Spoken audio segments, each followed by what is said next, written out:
ایک آدھ مواقع پہ ایسا بھی ہوا کہ کسی نے کوئی شکر رنجی کی بات ان کے بارے میں کر دی، تو یہ تو بڑی نرم و نازک تھیں اور اللہ تعالیٰ نے جمالیاتی ثروتیں بھی کمال کی دی تھی۔ دیکھیں نا جب نکاح پاک کے بعد مدینہ میں آئی تو کہتے ہیں مدینہ کی عورتیں امڑ پڑی تھیں ان کے حسن و جمال کو دیکھنے کے لیے وہاں جا کے اور تعریف کرتی تھی۔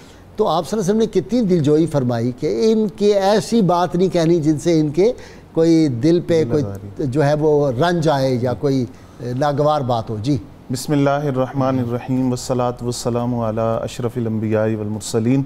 غائز صاحب، یہ وہ پاکیزہ ہستیاں ہیں ازواج مطہرات جن کے بارے میں قرآن مجید فرقان حمید میں ارشاد فرمایا وَأَزْوَاجُهُ أُمَّهَاتُهُمْ کہ حضور صلی اللہ علیہ وسلم کے عقد میں جو عفت مآب اور عصمت مآب خواتین آئی ہیں، اب ان کا مقام اور مرتبہ یہ ہے کہ وہ کائنات کے مومنوں کی ماں ٹھہری ہیں اور ان کا عزت اور احترام اور تعظیم اپنی سگی ماں سے بھی بڑھ کر کیا جائے گا۔ یہ تمام ازواج مطہرات یہ اللہ کا انتخاب ہے، اور اس حوالے سے یہ بات میں عرض کروں جیسا حدیث شریف میں ہے، حضور صلی اللہ علیہ وسلم نے ارشاد فرمایا کہ اللہ تعالیٰ نے جب مخلوق کو پیدا فرمایا تو اپنی محبوبیت کے لیے جس دل کو پسند کیا وہ حضور صلی اللہ علیہ وسلم کا قلب اطہر تھا۔ پھر حضور صلی اللہ علیہ وسلم کی معیت کے لیے جن دلوں کو پسند کیا گیا وہ صحابہ کرام کے دل تھے۔ اسی طرح ازواج مطہرات کو بھی اللہ تعالیٰ نے منتخب فرمایا، جن کو اللہ نے اپنے حبیب صلی اللہ علیہ وسلم کے لیے منتخب فرمایا۔ پھر اللہ ہی جانتا ہے کہ ان کی عفت کا، عصمت کا، شرم و حیا کا، ان کی وفا کا، ان کی محبت کا کیا عالم ہوگا۔ حضرت صفیہ رضی اللہ تعالیٰ عنہ ام المومنین آپ فرماتی ہیں کہ جب میں حضور صلی اللہ علیہ وسلم کے کاشانہ اقدس میں آ گئی مدینہ طیبہ، حسن و جمال کی ظاہری حسن و جمال بھی اللہ نے عطا کیا اور باطنی حسن و جمال بھی تھا۔ مدینہ طیبہ کی عورتیں دیکھنے کے لیے آئیں اور انہی میں بنت رسول سیدہ کائنات حضرت فاطمہ الزہرا سلام اللہ علیہا بھی تھی۔ جب حضرت خاتون جنت آئیں تو حضرت صفیہ رضی اللہ تعالیٰ عنہ نے اپنے کانوں سے تعارف ہوا، سونے کی بالیاں اتار کر ان کو ہبہ کر دی، بطور تحفہ پیش کی۔ اس سے ایک تو حضرت صفیہ رضی اللہ تعالیٰ عنہ کی سخاوت کا پتہ چلتا ہے، اور دوسرا نبی علیہ السلام کی بیٹی کی جو ایک عقیدت و احترام کا آپ نے اظہار کیا کہ یہ حضور صلی اللہ علیہ وسلم کی صاحبزادی ہیں، تو اس احترام میں اپنے سونے کی بالیاں ان کو پیش کر دی۔ اچھا، اس کے ساتھ یہ بھی کیا ہے کہ وہ کڑے تھے، چوڑیاں تھیں، انگوٹھیاں تھیں، سب خواتین میں وہ تقسیم کر دی گفٹ پہلے دن ہی۔ اللہ۔ اور دوسری بات آپ دیکھیے کہ آپ حسن و جمال کی ملکہ تھی، آپ کے چہرے پر کچھ ابھرے ہوئے نشانات تھے، ان کے حوالے سے حضور صلی اللہ علیہ وسلم نے آپ سے پوچھا آنکھ کے اوپر کہ یہ نشان کیسا ہے، تو آپ نے فرمایا کہ میں نے ایک خواب دیکھا تھا، وہ خواب یہ تھا کہ ایک چاند جو ہے وہ آسمان سے میری گود میں اترا ہے۔ تو جب اس خواب کو میں نے اپنے شوہر کے سامنے بیان کیا تو اس نے میرے منہ پر تمانچہ مارا اور یہ کہا کہ تم شاہ یثرب یعنی مدینہ طیبہ کے بادشاہ کے ساتھ نسبت رکھنا چاہتی ہو۔ حضور صلی اللہ علیہ وسلم کی طرف اشارہ کیا۔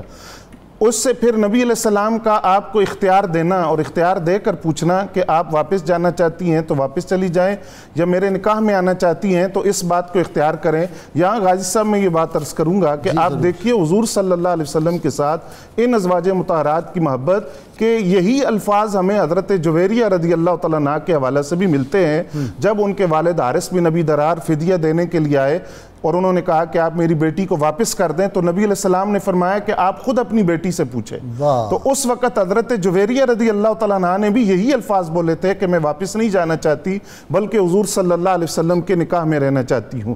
پھر خود نبی علیہ السلام نے ان کے مقام کو بیان کرتے ہوئے فرمایا کہ اے صفیہ آپ ایک نبی کی بیٹی ہیں، یعنی حضرت ہارون علیہ السلام کی آپ اولاد سے ہیں، ایک نبی کی بھتیجی ہیں، حضرت موسیٰ علیہ السلام کی بھتیجی ہیں، اور اب آپ ایک نبی کے نکاح میں ہیں، تو اللہ نے کتنی فضیلتیں آپ کی ذات میں جمع کر دی ہیں اور کتنی عظمتیں آپ کو عطا کی ہیں۔ پھر ایک طرف آپ کا زہد، عبادت، تقوی، شرم و حیا ہے، دوسری طرف آپ کی امور خانہ داری ہے جس کی گواہی حضرت عائشہ صدیقہ طیبہ طاہرہ رضی اللہ تعالیٰ عنہ۔ اور میں غازی صاحب اس میں یہ بات عرض کروں گا کہ اس سے یہ بات بھی ہمیں واضح پتہ چلتی ہے کہ ازواج مطہرات کی باہمی محبت کتنی تھی آپس میں، کتنی محبت تھی، وہ ایک دوسرے کی صلاحیتوں کا اعتراف کرتی تھی۔ جب سفارش کرانی ہوتی تھی جی بالکل، تو سیدہ عائشہ صدیقہ طیبہ طاہرہ سے امہات المومنین سفارش کراتی تھی کسی بات میں، حضور صلی اللہ علیہ وسلم کو کی سفارش کرنی. جی تو یہ جو ازواج مطہرات کی ایک باہمی محبت اور باہمی ایک تعلق تھا، ایک دوسرے کی خوبیوں کا اعتراف تھا، تو حضرت عائشہ صدیقہ طیبہ طاہرہ رضی اللہ تعالیٰ عنہ فرماتی ہیں کہ میں نے حضرت صفیہ رضی اللہ تعالیٰ عنہ سے بڑھ کر اچھا کھانے پکانے والا کوئی نہیں دیکھا. کیا لذیذ کھانا تھا. وہ امور خانہ داری کے اندر بھی اللہ تعالیٰ نے ان کو ایک یہ کمال عطا کیا تھا، جس طرح زہد کے اندر، علم کے اندر، بلکہ البدایہ والنہایہ میں تو یہ الفاظ لکھے ہیں کہ صابرہ ہونے کے حوالے سے، علم کے حوالے سے، زہد کے فضل سے، دنیا کی بے رغبتی کے حوالے سے یہ عورتوں کی سردار شمار ہوتی تھی. احادیث بھی آپ سے مروی ہیں جی. اور بڑے بڑے جید صحابہ نے بھی آپ سے استفادہ کیا اس معاملے میں. جی غازی صاحب، آپ کا علمی فضل و کمال بھی ہے اور مسائل شریعہ بھی آپ نے بتائے، مسائل فقیہ کے اندر بھی آپ نے رہنمائی کی. جس طرح صحابہ کرام کا روایت حدیث میں ایک بہت بڑا کردار ہے، اسی طرح صحابیات کا جو کردار ہے وہ بھی مسلم ہے. آپ سے بعد نے 7 روایات، بعد نے 10 روایت لکھی ہیں. آپ سے روایت کرنے والوں میں جو سب سے بڑا نام ہے امام زین العابدین رضی اللہ تعالیٰ عنہ، آپ سے حدیث روایت کرتے ہیں. اسی طرح اسحاق بن عبداللہ رضی اللہ تعالیٰ عنہ آپ سے حدیث روایت کرنے والوں میں شامل ہیں، اور آپ سے مسائل پوچھنے والوں کا ایک ہجوم آپ کے پاس موجود رہتا تھا جو رہنمائی حاصل کرتے تھے مسائل میں. تو اس سے ایک تو یہ بات پتہ چلی کہ اسلام نے تعلیم نسواں کے حوالے سے کوئی پابندی نہیں لگائی، بلکہ وہاں تو خواتین کی تعلیم کا اہتمام کیا گیا، ان کی تربیت کا اہتمام کیا گیا، اور صحابہ کرام پردے میں آ کر ازواج مطہرات سے، امہات المومنین سے مسائل پوچھتے تھے، رہنمائی حاصل کرتے تھے. منگل کا جو دن تھا نا، یہ رسول اللہ صلی اللہ علیہ وسلم نے فکس کیا ہوا تھا خواتین کی تربیت کے لیے. آپ ان کو واعظ فرماتے تھے، اس دن مسائل وہ پوچھتی تھی آ کے. تو اس سے تو ہمیں اندازہ ہوا وہ کیا ہے، طلب العلم فریضۃ علی کل مسلم و مسلمۃ. مرد اور عورت دونوں کی بات کی گئی. دوسری بات غازی صاحب کہ محبت کا اظہار کرنا یہ بھی کمال ہوتا ہے، لیکن کمال در کمال یہ ہوتا ہے کہ جس سے محبت کی جا رہی ہے وہ اس محبت کی گواہی دے دے کہ واقعی یہ مجھ سے محبت کرتا ہے.